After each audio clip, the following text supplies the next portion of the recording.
What really makes someone, well, win? Whether it's a huge battle or maybe a tricky negotiation or even just, a big project at work. Is it just raw power or like sheer aggression? Or is there something else going on? Something maybe more subtle, more intelligent? Today we're taking a deep dive into this really ancient text. It was written something like 2,500 years ago, back in the 5th century BC, by a legendary Chinese general, Sun Tzu. We're talking, of course, about the art of war.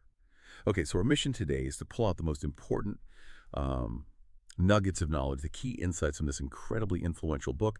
And it's not just for the military anymore. I mean, it's used all over boardrooms, politics, even personal development. This whole deep dive is really about mastering strategy, planning, conflict resolution, but using intelligence, using foresight, not just brute force. It really is amazing, isn't it? A text that old, 2,500 years.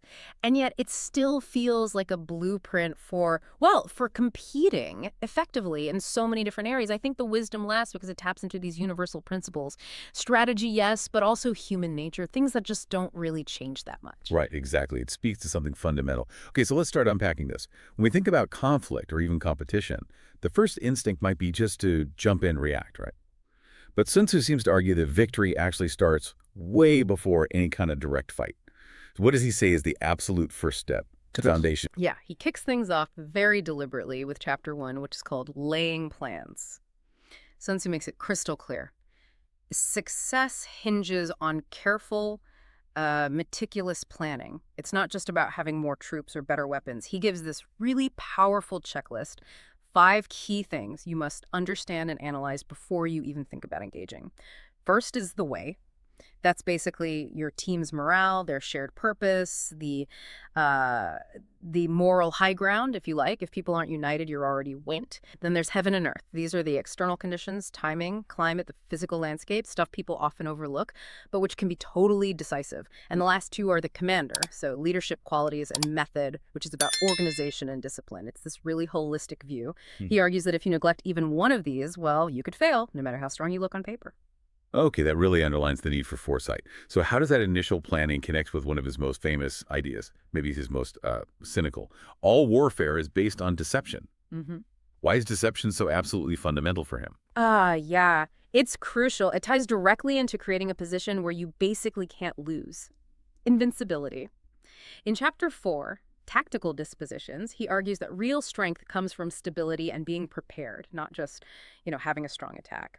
He says you should never, ever rely on the enemy making a mistake. That's just chance. Instead, you have to guarantee your own readiness. Make yourself unassailable.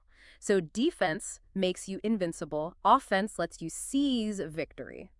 And deception, that's the key to being unpredictable. It's not just about hiding your plans. It's about actively shaping how your opponent sees things, creating illusions. So making them think you're weak when you're strong or vice versa, that kind of thing. Exactly. Think about companies maybe leaking false rumors to throw competitors off the scent before a product launch, or how political campaigns use spin to shape public perception. It's about making the other guy make the mistakes because you've misled them. Okay, so meticulous planning first, then layering on deception.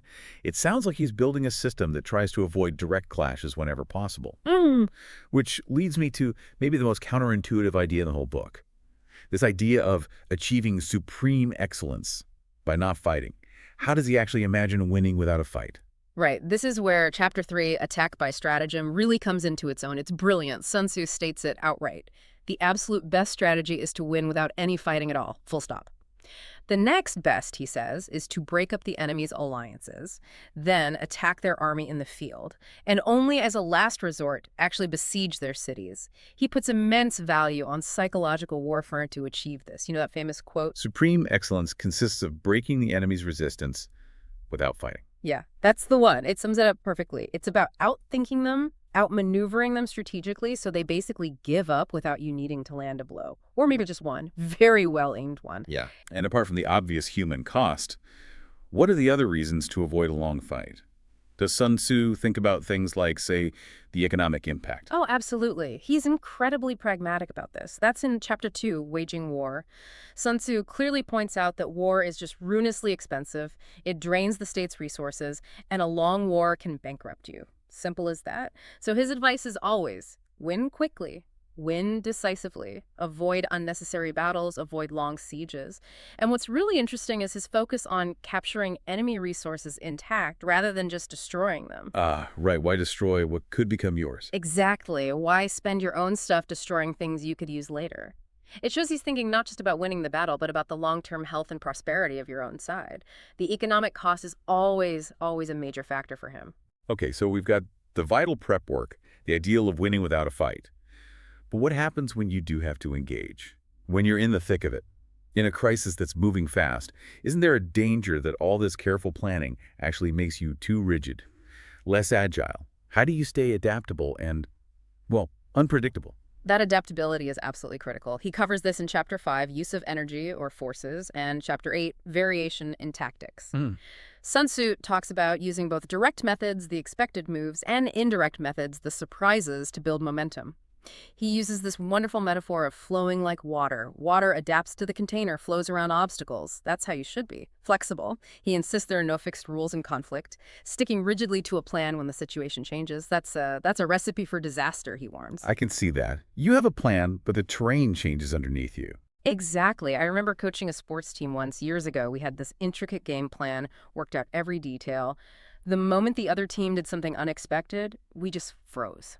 Utterly froze. It was a painful lesson, but pure Sun Tzu. You have to flow like water. Staying unpredictable, staying fluid, that's how you adapt, how you keep the energy of your strategy moving. And along with that flexibility, information must be absolutely crucial. It's one thing to know yourself, but what does Sun Tzu say about really knowing your opponent? Oh, intelligence is paramount, absolutely essential for victory. He gives it a whole chapter. Chapter 13, Use of Spies. He's very clear. Generals need deep insight into the enemy's plans, their movements, their strengths, their weaknesses, even their morale. He even breaks down spying into 5 different types.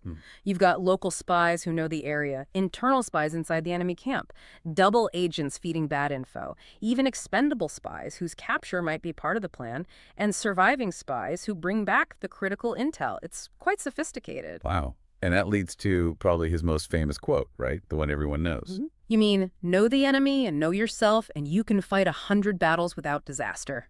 Yes, that one. It sounds so simple, doesn't it? But actually doing it is incredibly hard.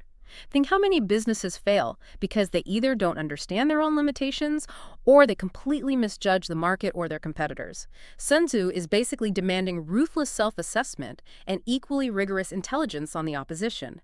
It's not just data, it's deep understanding, psychological, strategic insight into both sides. So without that twin knowledge self and enemy, you're essentially fighting blind. Completely. He'd say a successful campaign, military, business, whatever, is impossible without it. We've covered the mental game, the planning, the psychology.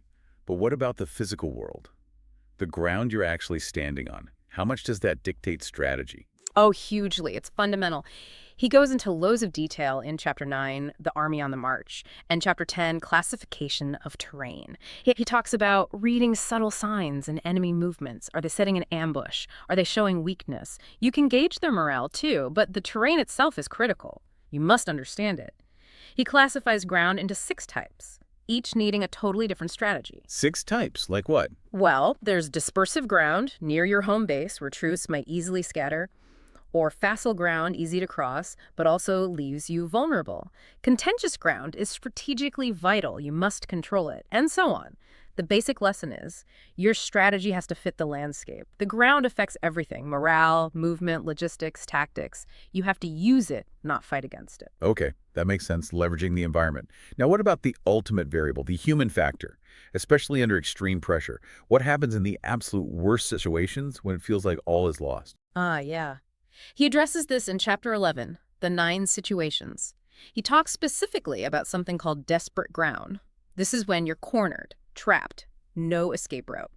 And paradoxically, that's when survival instinct can kick in and fuel an unlikely victory. It's when people feel they have nothing left to lose, that they can achieve incredible things. Like the idea of burning your boats. Exactly. He mentions that tactic. You deliberately remove any option of retreat. It forces absolute commitment, boosts courage, because fighting forward is the only way out. History has examples of outnumbered forces winning precisely because retreat simply wasn't an option. Psychologically powerful. He also touches briefly on attack by fire in Chapter 12, using fire to create chaos and exploit the environment, another way to gain advantage in a crisis, using everything available. Wow. This has been incredibly rich. We've gone from planning and psychology right through to terrain and desperation. Just to bring it all together for you listening, if you had to boil it down, what are the absolute core lessons we should take away from the art of war? Okay, let's try. I think there are maybe 5 big ones that are timeless. First, victory comes from smart planning and strategic positioning, not just raw power. Preparation is key. Second, avoid conflict if you can, but if you must fight, make it quick and decisive. Minimize the cost, always. Third, deception and adaptability are usually stronger than brute force. Your mind is your bitched weapon. Be unpredictable.